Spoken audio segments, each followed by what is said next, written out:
Speaker. Mr. Speaker, I rise today to address and speak about the nation's #1 anti-poverty program for the elderly and the #1 anti-poverty program for children, and the program that more veterans rely on for disability than the VA.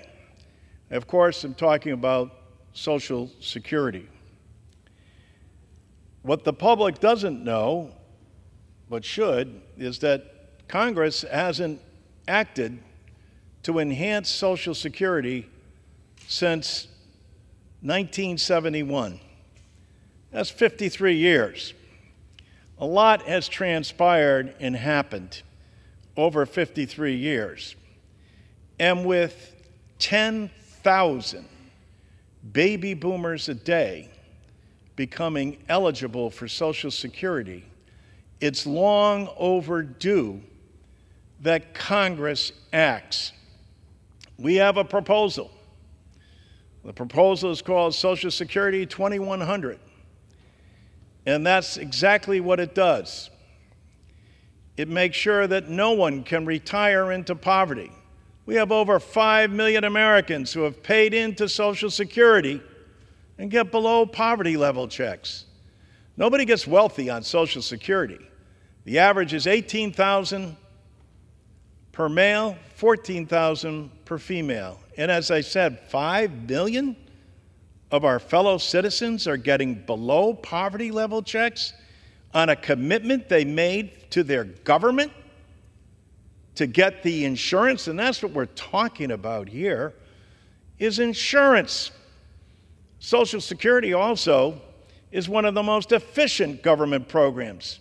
Its administrative costs are under 1%. There's no other agency that does that and services over 70 million people.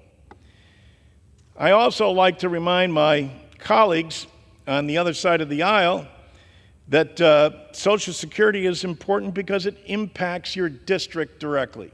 Mr. Speaker, for example, you have 134,536 recipients. 95,000 plus are retirees, 15,000 are disabled, 8,756 are widows, and 9,942 are children. That's not the most critical thing, though. The critical thing is how much money comes into your district on a monthly basis. In California's 23rd, it's $213 million a month. $213 million, and that hasn't been adjusted since 1971. And what do these people do with this money when they get it?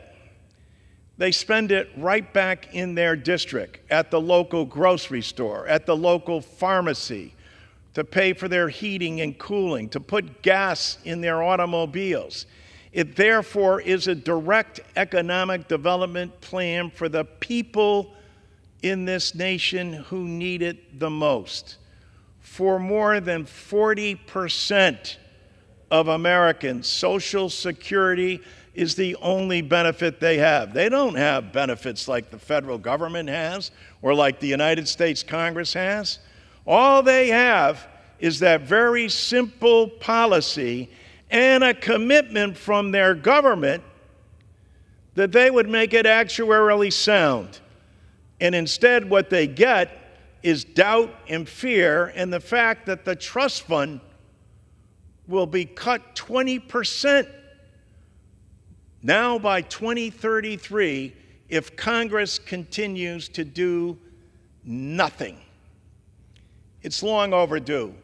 Why is it, citizens must ask, that Congress can't come together to take care of the very citizens we're sworn to serve on an insurance plan that's the most efficient in government, operating at under 1% administrative costs? You can't find another agency in the private sector, and I hail from an insurance capital, To administer insurance is anywhere from 15 to 26%. In government, they do it for under 1%. Act, Congress. Gentleman's time has expired. The chair recognizes the gentleman from Guam, Mr. Moylan, for 5 minutes.